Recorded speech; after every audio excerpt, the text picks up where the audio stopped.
কোরআন শরীফ থেকে ছোট্ট একটা কিচ্ছা, তারপরে শোনাবো হাদিস শরীফ থেকে 2টা কিচ্ছা।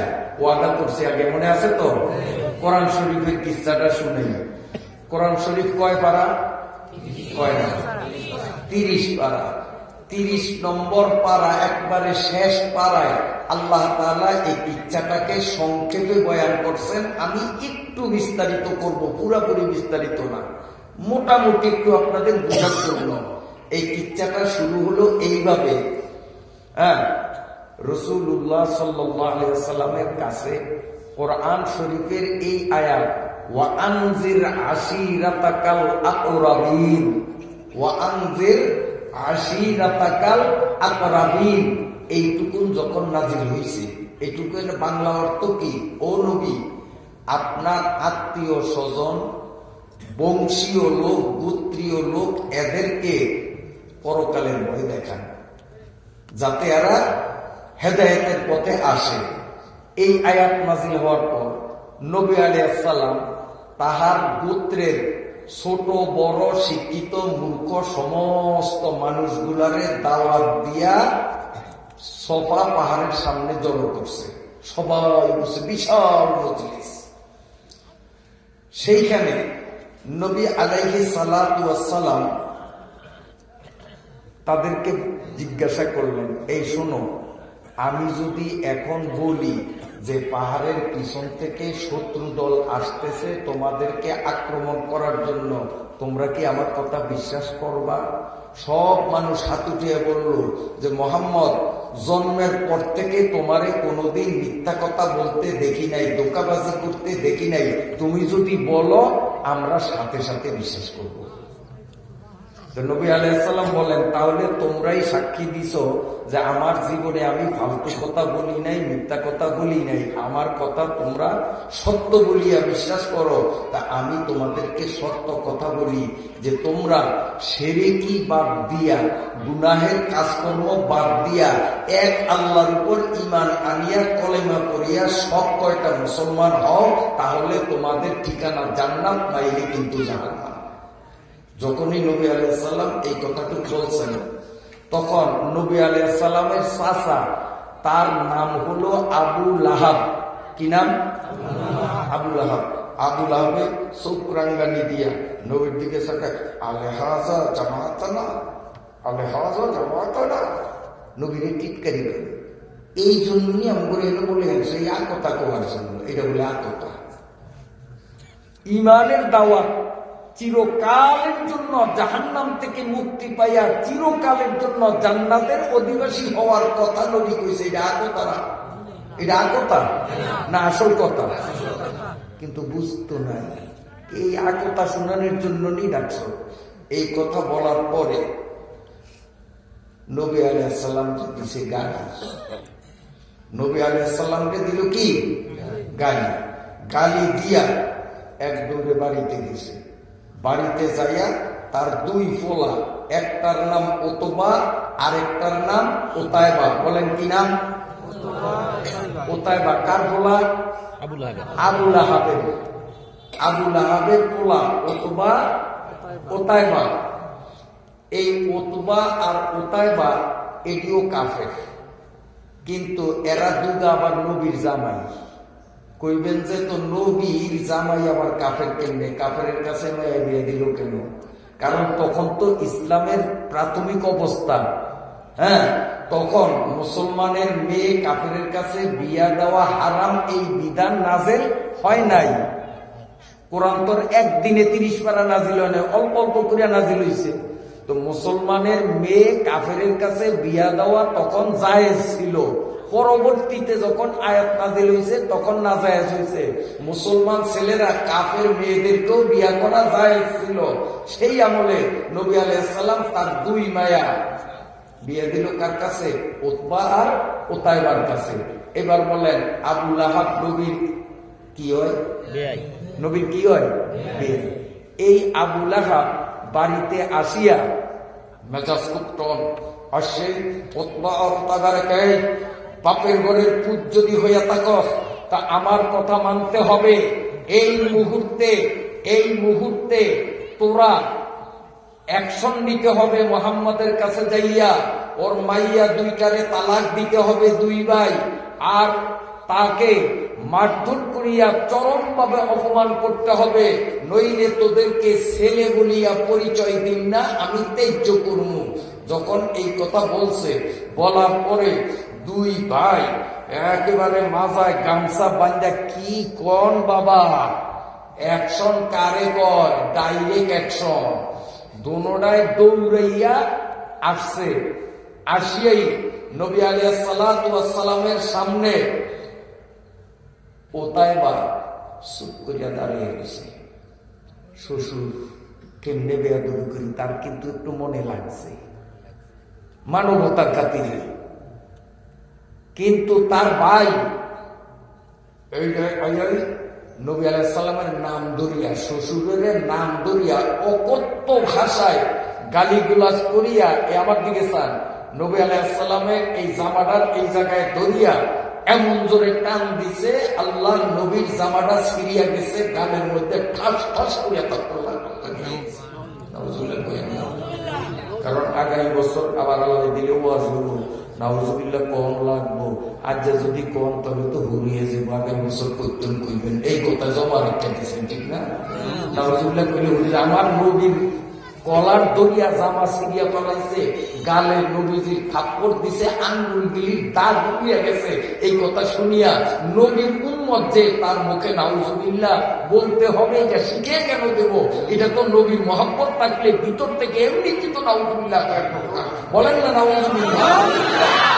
কিন্তু আমার নবী একটু চেতলো না, রাগও করলো না, গাইলো শুনলো, থাপ্পড়ও খাইলো, মায়া 2টারও তালাক দিয়া দিল।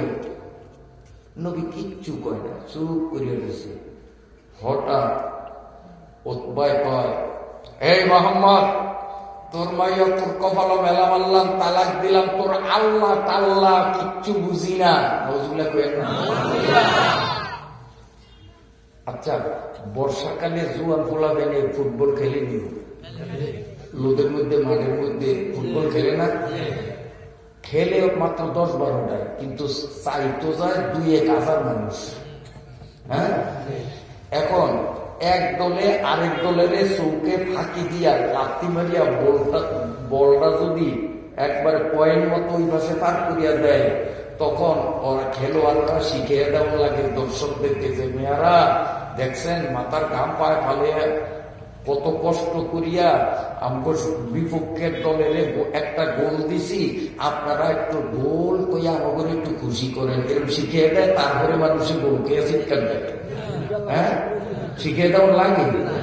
আর আপনার ওই জায়গা মতো যায় না, বল কিন্তু বাইরে দিয়া গেছে, এই আর বলও তো ভিতর দিয়া গেল না, বাইরে দিয়া গেল, চিৎকার দেয়। তো সেই কাটিতে শিখিয়ে দেওয়ার বার চান না যে খেলোয়াড়রা অগরে কোক তারপরে গোল কমুক, জায়গা বুঝেই গোল কইতে পারেন। ওয়াজের মধ্যে কেন আমি শিখিয়ে দিতে হবে সুবহানাল্লাহ, আলহামদুলিল্লাহ, নাউজুবিল্লাহ, আমি শিখাবো, তারপরে কেন কইবেন? জায়গা বুঝিয়া সুবহানাল্লাহ কইতে হইব, জায়গা বুঝিয়া আলহামদুলিল্লাহ কইতে হইব, জায়গা বুঝিয়া নাউজুবিল্লাহ কইতে হইব, তাইলে বুঝবো যে আপনারা আমার ওয়াজ বোঝেন, ওয়াজ চলবে। আর নইলে আজকে বিনা মুনাজাতি শেয়ার ছেড়ে নামিয়ে যাবো, আচ্ছা মুনাজাত হইব না, কারণ ওয়াজ না বুঝলে মুনাজাত কি? আমার ওয়াজ আপনারা বোঝেন না, না বোঝেন? সুবহানাল্লাহ, আলহামদুলিল্লাহ, নাউজুবিল্লাহ কোনের সাবাস আসেনি, সাবাস আসেনি ইনশাআল্লাহ। আল্লাহ তাআলা আমাদের তৌফিক দান করেন, আল্লাহ তাআলা আমাদের তৌফিক দান করেন। আসেন, তো নবী আলাইহিস সালাতু ওয়াস সালামকে যখন এই কথা উতবাই কইল যে তোর আল্লাহ তাআলা কিচ্ছু বুঝি না, মানি না,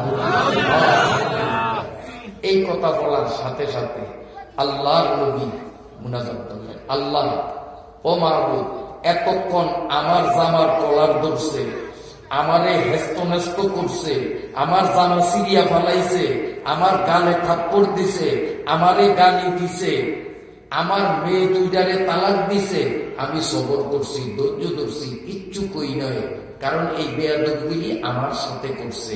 কিন্তু এখন আপনার সাথে বেয়াদবি করতেছে, আল্লাহ আমি আর ধৈর্য ধরে রাখতে পারি না। আপনার সাথে যখন বেয়াদবি করছে, আল্লাহ তাআলা মানি না, আমি কিন্তু সহ্য করতে পারি না।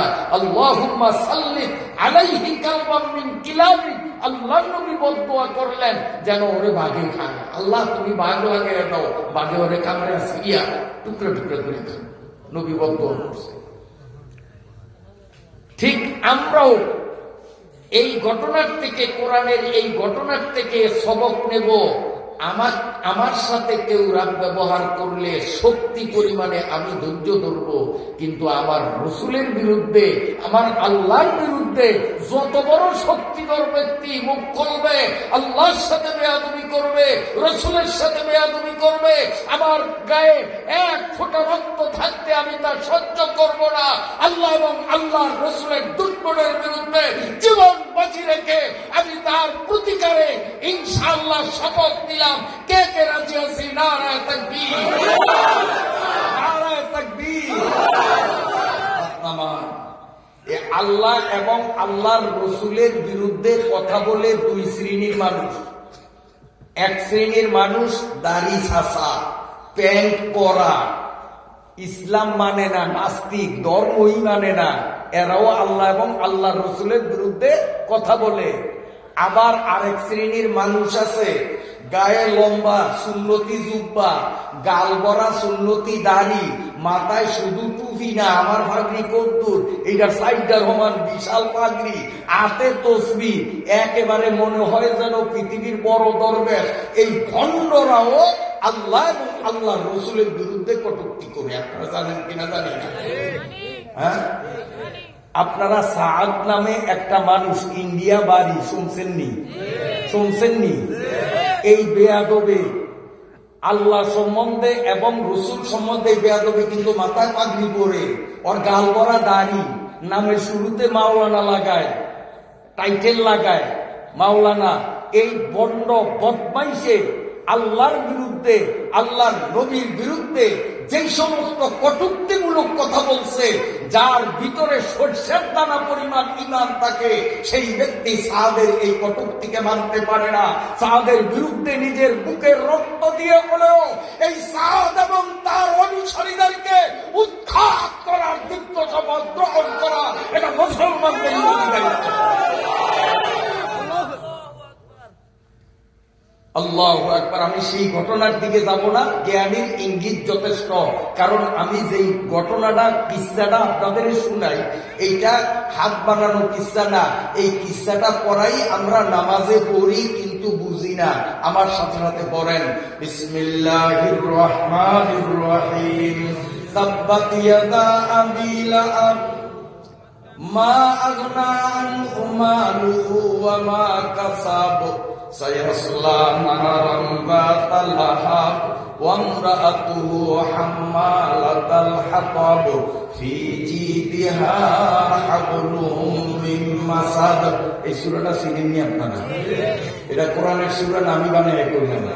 এই সূরার মধ্যে আল্লাহ আরবি ভাষায় একেবারে সংক্ষেপ করিয়া যে কিচ্ছাটা বলছে, আমি একটু বিশ্লেষণ করিয়া, পুরোপুরি না, পুরোপুরি বিশ্লেষণের টাইম হইব না, কারণ হাদিস থেকে দুইটা কিচ্ছা শোনাবো ওয়াদা করছি। এই জন্য এই তাব্বাতিয়াদার কিচ্ছাটারে একটা সিপিয়া ছোট্ট করিয়া একটুখানি আপনাদের সামনে দেখাইতেছি। কোরআনের কিচ্ছা, কষ্ট হয়নি আপনাদের? আসেন, এরপরে এই তো গেল এই অবস্থা।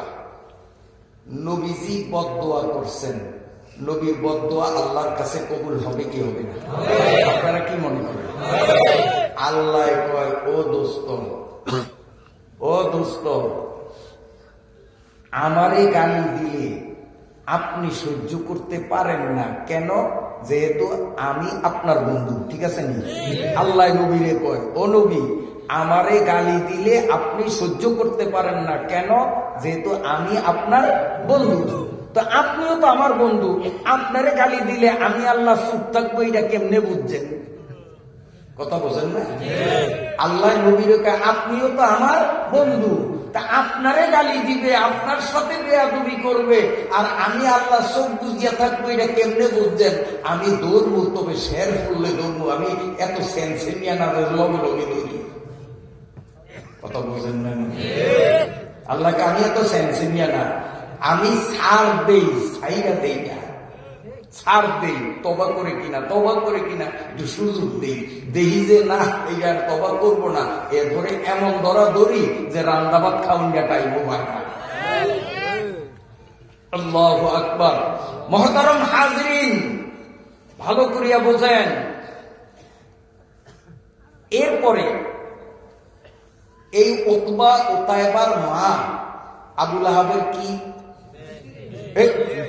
আবুল আহাবের স্ত্রী, নবীজির বেয়াই, এই বদমাইশ, এই বেয়াদব বাড়ির থেকে মাজায় গামছা একটা বান্দিয়া, বলছেন চোখ দুইটা অগ্নি শর্মা, লাঠি একটা লইয়া মুহাম্মাদুর রাসূলুল্লাহ সাল্লাল্লাহু আলাইহি সাল্লামের 14 গোষ্ঠীরে হুইল পাউডার দিয়া ধুইতে আইতে আছে কাবা ঘরের দিকে।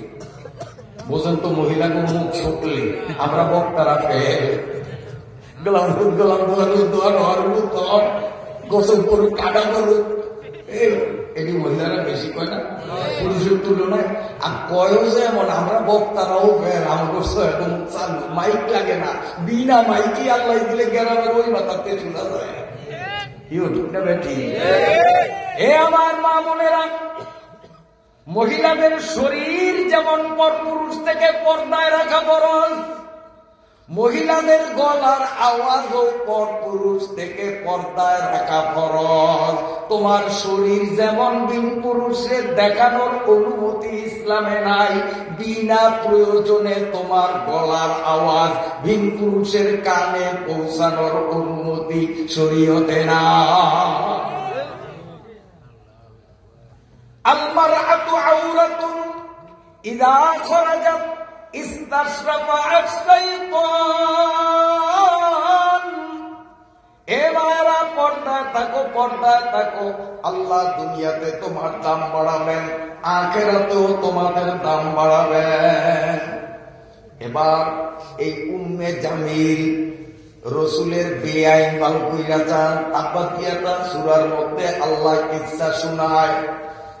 এই উম্মে জামিল নবী আলাইহিস সালাতু ওয়াস সালামের আপন বেআইন মহিলা মানুষ, মাথায় গামছা বান্ধিয়া, হাতে লাঠি নিয়া, চোখ লাল করিয়া আমার নবীকে অকথ্য ভাষায় গালি দিতে লাঠি নিয়া আসছে নবীজিরে পিটাইবে। আল্লাহর নবী তখন কাবা ঘরের বারান্দার মধ্যে বসা, হাতিমে কাবায় বসা। আল্লাহর ফজলে, আল্লাহর শুকরিয়া, ওই জায়গায় 2 রাকাত নামাজ প্রথমকে আল্লাহ পড়ার তৌফিক দিয়েছেন। আমি দোয়া করি, মাবুদ গো, আজকে যে সমস্ত মুসলমান ইমানদারদেরকে নিয়া আল্লাহ মাতাব্বর বাড়ির মসজিদের সামনে তুমি আমারে বসাইলা, আমি সকলের পক্ষ থেকে তোমার কাছে দাবি করলাম, আল্লাহ মক্কা শরীফ, মদিনা শরীফ না নিয়া আমার একটা শ্রোতারেও তুমি কবরে নিও না। হাতিমে কাবায় 2 রাকাত নামাজ, আয় আল্লাহ মাকামে ইব্রাহিমে 2 রাকাত নামাজ। ও মাবুদ, তোমার ঘরখানা কাবার চারিপাশে 7টা চক্কর, আর হায়াতুন নবী জিন্দা নবীর রওজার পাশে দাঁড়াইয়া জোরে জোরে সালাম দিয়া সরাসরি নবীর কানে সালাম পৌঁছাইতে পারে এমন ব্যবস্থা না করিয়া আজকের একজন শ্রোতারও তুমি কবরে নিও না। আল্লাহ হজের সুরতে হোক কিংবা উমরার সুরতে হোক, আল্লাহ তুমি আমার শ্রোতাদেরকে 5 জায়গায় যাওয়ার ব্যবস্থা করিয়া দাও। একে চশমে জাদান গাফিলা দাশায় নবাসি, একে চশমে জাদান গাফিলা দাশায় নবাসি, शायद के निगाहे गुना तो आगाहे ना पासी। কোন সময় দোয়া আল্লাহ কবুল করে জানি না। আল্লাহ যদি কবুল করে খয়রাতিও মক্কা শরীফ যাইতে পারে, আল্লাহ যদি কপাল পোড়াইয়া দেয় কুটিপতিও মক্কায় যাইতে পারে না। আমার ভাইরা বাবাজিরা, এ পর্দার আড়ালের মায়েরা, কান খুলিয়া শুনুন। এই লাঠি ঘুরাইতে ঘুরাইতে কাবাগরের দিকে আসতেছে। কাবাগরের বারান্দা হাতিমে কাবার মধ্যে হযরতে আবু বকর সিদ্দিক রাদিয়াল্লাহু তাআলা আনহু আর রাসূলুল্লাহ সাল্লাল্লাহু আলাইহি ওয়াসাল্লাম দুইজন বসা। আবু বকর ওই উম্মে জামিলের আসার ভঙ্গিমা দেখিয়া তার চেহারা বিগড়াইয়া গেল, দুই চোখ থেকে টপ টপ করিয়া পানি পড়া আরম্ভ হয়ে গেল। কান্দে আর বলে, ও গো নবী, এখনো সময় আছে, আপনি দৌড়াইয়া পলাইয়া যান। তার কারণ এই উম্মে জামিল একদিকে আপনার চাচি, আর চাচি হলো মায়ের মতো সম্মানের পাত্রী, আবার আপনার একদিকে বেআইন, একদিকে চাচি আর একদিকে বেআইন, আবার মহিলা মানুষ। ও আপনার গায়ে হাত তুললে আপনি তার কি করতে পারবেন না, প্রতিরোধ করতে পারবেন না, কারণ সে আপনার মা সমতুল্য, আপনার মা সমতুল্য। আবার সে নারী, আপনি পুরুষ, ভিন নারীর গায়ে আপনি আঘাত করতে পারবেন না। কাজী বৈশা বৈশা মাই খাওয়া ছাড়া আপনার উপায় নাই। তার চেয়ে নবী গো, আমি আপনারে পরামর্শ দিলাম, আপনি তাড়াতাড়ি পালাইয়া যান, পালাইয়া যান। আল্লাহ পাকের নবী বললেন, আবু বকর রে, ও আবু বকর, ডিস্টার্ব কইরো না, আমি আল্লাহর কালাম তিলাওয়াত করি, আমার আল্লাহ ঘুমায় না।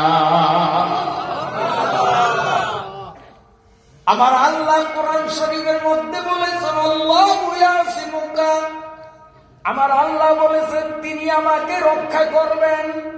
আল্লাহ আর কোরআন যদি সত্য হয়, আমার চাচি, আমার বেআইন আমার একটা পশমও শিখতে পারবে না। আর আল্লাহর কোরআন যদি মিথ্যা হয়, তাহলে আমারে পিটাইতে পারবে। আল্লাহর কোরআনে আল্লাহ নিজেই দেখতো ইনকনকে ঘোষণা দিয়েছেন, আল্লাহু ইয়াসিমুকা, ও নবী আমি আপনাকে রক্ষা করব। এখন দেখো আল্লাহর কোরআন সত্য না মিথ্যা, হাতে নাতে প্রমাণ হবে। আবু বকর আর কিছু বলতে পারলেন না, তিনি চুপ করিয়া রইলেন। হায় হায়, কিসের থেকে কি হইয়া যায়। হায় রে, মেয়ে লোকের হাতে মাইর খাওয়ার চেয়ে লজ্জা দুনিয়ায় আর কিচ্ছু নাই। হায় হায়, নবীর কি অবস্থা হবে আবু বকরের ভিতরে জ্বলে। আল্লাহ পাকের নবী কোরআন শরীফের সূরা ইয়াসিন তিলাওয়াত আরম্ভ করে দিলেন। এদিকে উম্মে জামিল আবু বকরের সামনে দাঁড়াইয়া লাঠি দাওয়াইতেছে আর বলতেছে, ও আবু বকর, তোমার সাথে মুহাম্মদ গেল কই?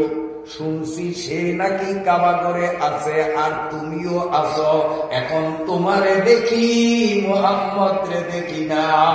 মুহাম্মদ গেল কই? যদি পাইতাম এই লাঠি পেটা করিয়া তার পিঠের চামড়া খুলিয়া দিতাম। কি বুঝলেন? কি বুঝলেন? আল্লাহ পাকের কালাম তিলাওয়াতে মগ্ন আবু বকর নবীকে দেখে, কিন্তু উম্মে জামিল নবীরে দেখে না। আর আবু বকরকে উম্মে জামিল বলে, তোমার নবী গেল কই? যদি পাইতাম পিঠের চামড়া খুলিয়া দিতাম। আবু বকর পড়ছেন মহা বিপদে। যদি বলেন আমি জানি না নবী কই, সত্য হবে না মিথ্যা হবে? আবু বকরের নাম তো সিদ্দিক, সিদ্দিক মানে মহা সত্যবাদী। তাহলে তার নামের যথার্থতা থাকে। মৃত্যুর সাথে জানি, যদি আমি জানি না, তাইলে তো তার নাম সিদ্দিক আর রইল না। সিদ্দিক মানে মহা সত্যবাদী, এটা তো থাকলো না। আর যদি নিজের নাম টিকাইয়া রাখার জন্য যদি দইয়া দেখায় দেয় এই যে মোহাম্মদ বসা, তাইলে নবীর 12টা বাজবো কিনা? আবু বকর মহাবিপদী। এখন নিজের সিদ্দিক নাম যদি ঠিক রাখতে হয়, নবীরে ধরাইয়া দিতে হয়। আর যদি নবীরে ধরাইয়া না দিয়া বলি যে আমি জানি না, তাহলে মৃত্যু সাজতে হয়। আমার সিদ্দিক নাম থাকে না, আমি কি করব? এমত অবস্থায় হযরতে আবু বকর সিদ্দিক রাদিয়াল্লাহু তাআলা মাথায় কাজ করতেছে আর বলে, আমার সামনে এত চেতাচেতি কেন করো? যদি কিছু করতে পারো তুমি মুহাম্মদ রে খুঁজিয়া বাইর করো, আমি কেন বলবো? তুমি তো কেন কোন মিছা কথা হইছে? নবীরে ধরে দিছে। তা আবু বকর এই বুদ্ধিটা ভাই নতুন, যেহেতু আবু বকর কোরআনের আলেম। কোরআনের আলেম যারা, তারা বুদ্ধিমান হয় না পাগল হয়? আমাদের দেশে একদল মানুষ মনে করে যে হুজুররা কি বুঝে, এই জন্য মসজিদের সেক্রেটারি, মসজিদের কেশিয়ার বানায় সুদখোর ঘুষখোর, যারা ঈদের নামাজও আইয়ে না, উঠিয়া নামাজ তো বাহাদুর আছে না নাই? মোসালা সুদ খায়, ঘুষ খায়, আকাম কুকাম করে, যে টিয়া আছে, মাল আছে, এই জন্য কেশিয়ার বানায়। যে ইমামের কথায় কল্লা নুয়াই, কল্লা উড়াই, নামাজের মধ্যে এক ইঞ্চি বেশ কম করি না, ওই ইমামের মসজিদ কমিটির কোন পদে রাখি না, সাধারণ সদস্যের পদেও পর্যন্ত রাখি না। আসলে উচিত ছিল যেই মসজিদের ইমাম যিনি, ওই মসজিদ কমিটির সভাপতি হবেন তিনি। এটা ছিল নিয়ম। চিন্তা করে কয় হুজুর গো মাথায় বুদ্ধি আসেনি, তা আসে না না আসে একটু দেখাই তো, আবু বকরের দিয়া দেখাইলাম। তো কইবেন যে আবু বকর তো সাহাবী, ওনার উপরে রাদিয়াল্লাহু তাআলা আনহুমের আয়াত নাযিল হইছে, ওনার মাথায় বুদ্ধি আছে, আব্বু মামু হুজুরের মাথায় কি এই বুদ্ধি আছে? তো আবু বকর সিদ্দিক যেই কোরআন পড়ছে, মামু হুজুরে মনে হয় কোরআন আরেকটা পড়ে, মামু হুজুরে বলা হাসান হুজুরে আরেকটা পড়ে না, কোরআন আগেরটাই, কোরআন আগেরটাই। একটু মজার কথা শুনে মাঝখান দিয়া, যখন আমাদের বাংলাদেশ, ভারত, পাকিস্তান এই তিনটা রাষ্ট্র মিলিয়া একটা রাষ্ট্র আছে, সবটা মিলিয়া কি একটা রাষ্ট্র আছে, তখন এই দেশ চালাইতো বাদশাহ শাহজাহান, সে সম্রাট। বাদশাহ শাহজাহানের মন্ত্রীদের মধ্যে ধর্ম মন্ত্রণালয়ের দায়িত্বপ্রাপ্ত ছিলেন হযরত মোল্লা জিউন রাহমাতুল্লাহি আলাইহি, হুজুর মানুষ। যেমন বর্তমানে ডক্টর ইউনূসের পার্লামেন্টে কে আছে? হুজুর একজন আছে না? কি নাম কোন দিয়ে? আপনার নাম, আপনার কোন কি নাম? আপনার কোন? আফামো খালিদ, দুই একজনের দিয়েছে। আরে মুসলমান, বাংলাদেশ স্বাধীনের পর থেকে মুসলমানরা এই সংসদে একজন মাত্র আলেম পাইলাম, তাও নাম জানি না, এটা আমাদের জন্য হতভাগ্যের লক্ষণ। স্বাধীনের পর থেকে আলেমকে ওখানে আমরা এই সবে মাত্র পাইলাম, এরপরেও আমরা নাম জানি না। কত নায়ক নায়িকার নাম মুখস্থ, আফামো খালিদ যেমন বর্তমান ধর্ম উপদেষ্টা, ঠিক বাদশাহ শাহজাহানের শাসন আমলে ধর্মমন্ত্রী ছিলেন হযরত মোল্লা জিউন রাহমাতুল্লাহ আলাইহি। উনি তখন নুরুল আনওয়ার নামে একটা কিতাব লিখতেছেন, যেটা দুনিয়ার সব মাদ্রাসায় পড়ায়, যেটা না পড়লে হুজুর হইতে পারে না। আলীনগর মাদ্রাসার কিতাবটা বহু বছর আমি পড়াইছি, সাংঘাতিক কঠিন কিতাব। রায় ঘুম মারিয়া ওই নিজে আগে পড়ানো লাগতো, যে কাই ক্লাস যেটা পড়বো ফলা ভাইনে কোরআন দিয়ে আটকায়, এই নিজের বুঝ ঠিক করার জন্য ঘুম মারিয়া নুরুল আনওয়ার রাত্রে বয়ে বয়ে পড়তাম, বেয়ানে আবার ক্লাসে পড়াইতাম। এরপরও অনেক সময় ফলা ভাইনে প্রশ্ন করলে উত্তর দিতে পারতাম না, কইতাম যে কাই মানে সাংঘাতিক কঠিন কিতাব। এইটা উনি তখন লেখে, এই কিতাবটা আরবি ভাষায় লিখতেছে। তো এখন লেখকের মনের মধ্যে একটা ভাব উদয় হয়েছে, উনি লিখতেছে, লেখাটা কমপ্লিট না করিয়া মাঝপথে যদি লেখা বন্ধ করে কতক্ষণ পরে এই ভাবটা কি আর থাকবো? তাহলে এই কথাটা কি আবার গুছিয়ে লেখ থাকবো? এই জন্য উনি ওই লিখতে লিখতে লিখতে লিখতে অনেক দিন এরকম হইতো যে ওনার কারণে সংসদে মিটিং শুরু করতে পারে না, কারণ কোরআন হয় না। উনি আধা ঘন্টা, 1 ঘন্টা দেরিতে অফিসে যায়। তো মন্ত্রীরা বেগুন খেপছে যে মোল্লা গদিয়ার বুঝি পার্লামেন্ট চলে, হুজুর গো কি এই কাম? হুজুর গো কাম হইল মসজিদের মুয়াজ্জিন, ইমামতি আর ওয়াজ নসিহত। এই পার্লামেন্টে কি মোল্লা গদিয়া চলে? এই মোল্লার প্রত্যেকদিন দেরিতে এইতে খেলাই তুইব। সবাই একমত, বাদশাহ সাজানোকে আমিও তো গুলোকে একমত, হুজুর গো কামেডি না, হুজুর গো কামেলো কানে মসজিদ আজান দিব আর পরের বাড়ি ভাত খাইব, হুজুর গো কামেডা। পার্লামেন্টে কি হুজুর চলে? বাদশাহ সাজানো একমত। তবে উনি তো নির্বাচিত এমপি, মনে চাইলেই তো ওনারে বাদ দেওয়া যায় না, একটা কৌশল করতে হবে। তোরা বুদ্ধি রে, বাদশাহ বুদ্ধি শিখিয়ে দেয় মন্ত্রী করে, কালকে তোরা যখন সংসদে আসবি একটু মুরগির ডিম নিয়ে আসবি, আনিয়া পাশার নিচে রাইকা সবার উপরে বসবি, খুব সাবধানে, ডিম যেন আবার সাপ লেগে লাগিয়া না যায়। পাশার নিচে ডিম রেখে বসবি, সবাই সবাই আনবি। মোল্লায় তো আর জানবেও না, আর মোল্লায় ডিমও আনবে না। তো আমি ঘোষণা দেব, আমার পার্লামেন্টে যদি মন্ত্রী হিসাবে থাকতে হয় তো মুরগির মতো একটা একটা ডিম পারতে হবে। যে যে ডিম পারতে পারবে সে সংসদে থাকার অধিকার পাবে, আর যে ডিম পারতে ব্যর্থ হবে তাকে সংসদ থেকে আউট করা হবে। তো মোল্লায় ডিমও পারতে পারবো না, সংসদেও থাকতে পারবো না, একবারে সহজে খেতে মোল্লারে খেতে। মোল্লা কিছু বোঝে না, হুজুরে কিছু বোঝে না। পরদিন 35 মিনিট লেট হয়েছে ওনার অফিসে যাইতে, সবাই ভাবছে আইও মোল্লা যে খেলা হবে, আজকে কি হবে, খেলা হবে। বাঙালি বুঝিয়ে গেছে না, তো হবে, কিন্তু ভেলিয়ার তো ভাই না, খেলা হবে,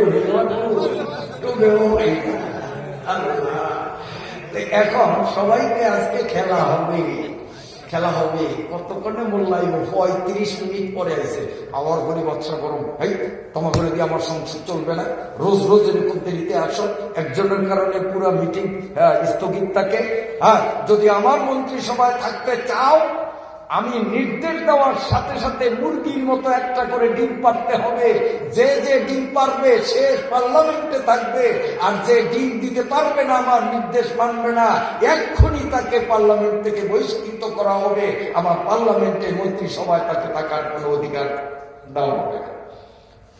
এই কথা বলি বলেন বাদশাহ শাহজাহান, আমি বলবো 1, 2, 3 আর তোমরা ডিম পারবা। দেখবো এবার কে ডিম পারতে পারে, কে ডিম পারতে পারে না। মোল্লাই কি আগে ডিম আনছে? কারণ মোল্লা জানে এই চালাকি, মোল্লা কি ব্যাপারে কিচ্ছু জানেই না। মন্ত্রীরা তো সবাই ডিম আনিয়া যার যার মন্দির তলে তুই যেই মাত্র 1, 2, 3 ডিম দেয় মোল্লা। বাদশাহ শাহজাহান কয়, হে মোল্লা দেখছো মন্ত্রীরা সব কয়টা ডিম পারছে, তুমি ডিম পারো না কেন? বাইরো বাইরো, ডিম পারো না, বাইরো। এবার উনি দাঁড়াইছে, দাঁড়ায় কয়, বাদশাহ শাহজাহান সাহেব, বাড়িতে মহিলারা 4টা-5টা মুরগি পালে, তাতে একটা রাওয়া লাগে, নইলে ডিম ভুল যায়। আর এতগুলি মুরগি যদি একটা রাওয়া না থাকে তো কি অবস্থা? আমি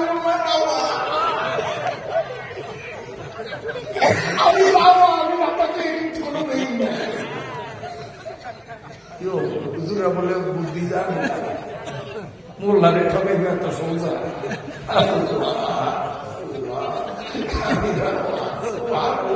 বুদ্ধি পাইছে তো, বুদ্ধি পাইছে কই, যেহেতু কোরআনের এলেম আল্লাহ বলেন ইয়াসিন, এরপরে টুকু আমরা কন্যা ওয়াল কোরআনিল হাকিম।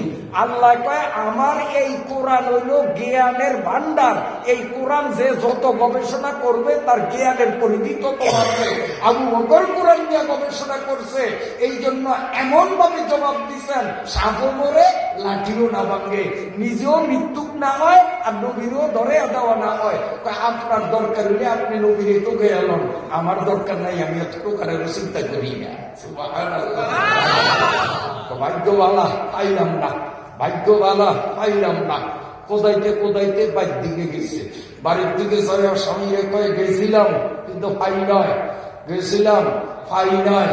হয় কোরআনের সূরা আব্বাতিয়াটা পড়িয়া স্বামীরে কয় যে তোমারে গালি আইছে, আমারে গালি আইছে, অভিশাপ দিছে, পাইলে আজকে সাইজ করিয়া দিতাম, পাইলে সাইজ করিয়া দিতাম, পাই নাই, পাই নাই। কয়েকদিন পরে এই আবুল আহাবের গায়ে উঠছে ফোড়া। আবুল আহাবের গায়ে কি উঠছে? ফোড়া, সারা গায়ে ফোড়া, কোন চিকিৎসায় কাম হয় না। শেষ পর্যন্ত গেল মরিয়া। মরিয়া যাওয়ার পরে ডাক্তাররা বলছে এই লাশের দ্বারে কেউ যাইও না, যদি যাও তাহলে করোনা যারে ধরছে এর দ্বারে গেলে যেরকম ছোঁয়াছুঁয়ি রোগ হয়, এর দ্বারে গেলে কিন্তু এই ছোঁয়াছুঁয়ি রোগ তোমাকেও ফোড়া হইব। এখন ওর পোলা ওতবা আর ওতায় ভাই হাফসা দেশের থেকে ভাড়া করিয়া মানুষ আনছে, লম্বা লম্বা বাঁশ দিছে, বাঁশ দিয়া কয় দূরের তনে বাঁশ দিয়া গুতাইতে গুতাইতে গুতাইতে গুতাইতে একেবারে মরুভূমির মাঝে নিবি নিয়া দূরে তারে যাইস না কিন্তু নাইলে রোগে ধরবো, দূরের তনে পাত্তর মারিয়া মারিয়া পাত্তর মারিয়া মারিয়া চাপা দিয়া তুমি যাতে ওর ফসা দুর্গন্ধ সমাজকে ধ্বংস নষ্ট করতে না পারে। কার মাই? আল্লাহর মাই, আলমের মাই। আল্লাহ বলেন তাব্বাত ইয়াদা আবি লাহাব, আবু লাহাব ধ্বংস হইয়া গেছে। মা আগনা আনহু মালুহু ওয়া মা কাসাব, তার সহায় সম্পদ, রাজনৈতিক ক্ষমতা, দলীয় ক্ষমতা, এমনকি তার সন্তান সন্ততিও তার বিপদকালে কাজে লাগে নয়। সন্তানরা ভাড়াটিয়া মানুষ দিয়া লম্বা বাঁশের গুতায়, এই লাশের দূরে নিয়া পাথর চাপা দিল, দূর থেকে পাথর মারিয়া। আল্লাহ রাব্বুল আলামিন নবীরে বলেন, ও নবী, এই আবু লাহাবের তোর দুনিয়ায় আমি এইভাবে অপমানিত করলাম, রইয়া গেল ওর বউ আপনার সাথে বেয়াদবি করতে চাইছে, নবী গো আপনারে শুনাইয়া দেয়। হাম্মালাতাল হাতাব ফি জিদিহা হাবলুম মিন মাসাদ। আল্লাহ বলেন নবী অপেক্ষা করেন, আবু লাহাবের গজব দুনিয়ার মানুষকে দেখাইয়া দিলাম, আর আবু লাহাবের বউ উম্মে জামিল একটা পাখি রাখলাম, পরকালে দেব। ওরে যখন জাহান্নামে পালাইয়া দেওয়া হবে, তখন জাহান্নামের মোটা শিকল তার গলার মধ্যে ঝুলাইয়া এই স্বামী স্ত্রী দুটারে এক গর্তের মধ্যে জ্বালানো হবে। কারণ আল্লাহর নবীর সাথে বেয়াদবি করছে। আবু লাহাবের উপরে খোদার গজব নাযিল হইছে। আবু লাহাবের পোলা নবীর সাথে বেয়াদবি করছে, ওরে বাগে খাইছে। পুরা ঘটনা বললাম না, ওরে বাগে তসতস করিয়া কেমনে খাইছে লম্বা ঘটনা, সংক্ষেপে একটু বলি। বন্ধুরা আমার, চলার পথে সবাই কয় মুহাম্মদের কথা কোনদিন বিফলে যায় না। মুহাম্মদ বদদুয়া করছে, আল্লাহুম্মা সাল্লি আলাইহি কালবাম মিন কিলাবি। আল্লাহ গো, আবু লাহাবের পোলা উতবারে তুমি বাঘ লাগাইয়া দাও, আজকে তো ওরে বাঘই খাইবে, কি করা যায়? সবাই মিলিয়া পরামর্শ করলো যে ওরে পাহাড়ের টিলায় উপরে শোয়াও, আর আমরা বাকিরা সব নিচে শুই। যদি বাঘ আসে তো নিচে আমাদেরকে খাইয়া পেট ভরিয়া চলিয়া যাইবে, আমাদের নেতার পোলা পর্যন্ত যাইবে না। নেতার মন জুগাইবার জন্য সফর সঙ্গীরা সব নিচে শুইয়া ঘুমাইয়া গেল, আর এই আবু লাহাবের পোলা ওপারে উপরে রাখলো। বাঘ একটা দূরের থেকে দেখে না শিকার এখানে আছে, এখন এটা আইছে, আইয়া আমার দিকে স্যার এক এক করে যে ঘুমন্ত মানুষ নাক দিয়া সঙ্গে সঙ্গে কর না, এইটা আমার শিকার না।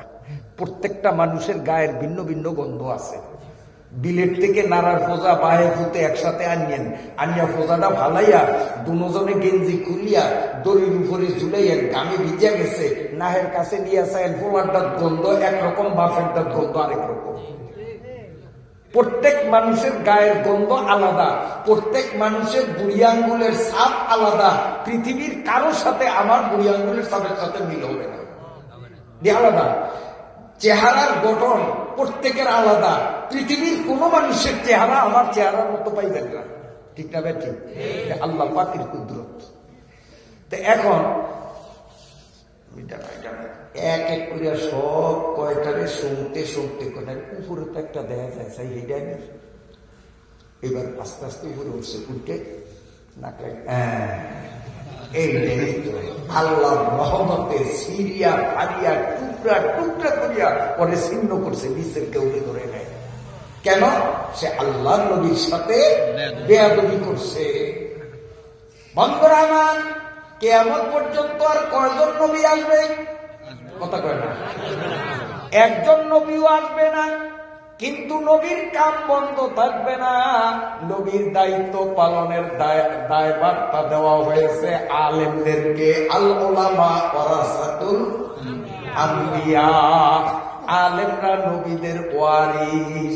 নবীকে যেমন উম্মত ইজ্জত করা লাগে, যেই যুগে নবী থাকবে না, নবীর দায়িত্ব যেই আলেমরা পালন করে, আলেমদেরকেও সাধারণ উম্মত নবীর মতো ইজ্জত করা লাগবে।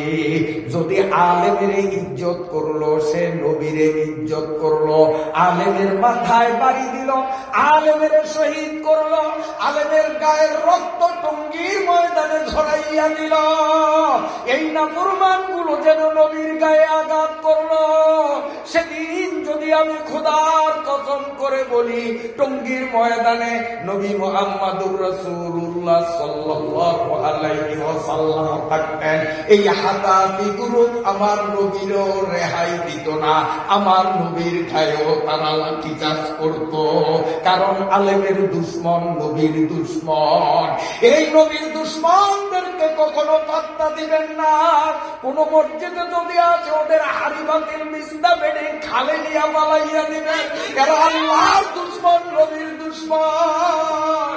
আমার ভাইরা, বাবাজিরা, কান খুলে শুনুন। আল্লাহর পয়গম্বর রাসূল খুদা সাল্লাল্লাহু আলাইহি ওয়াসাল্লাম বলেন, মান আকরামা আলিমান ফাকান্নামা আকরামা সাবঈনা নাবিয়্যা।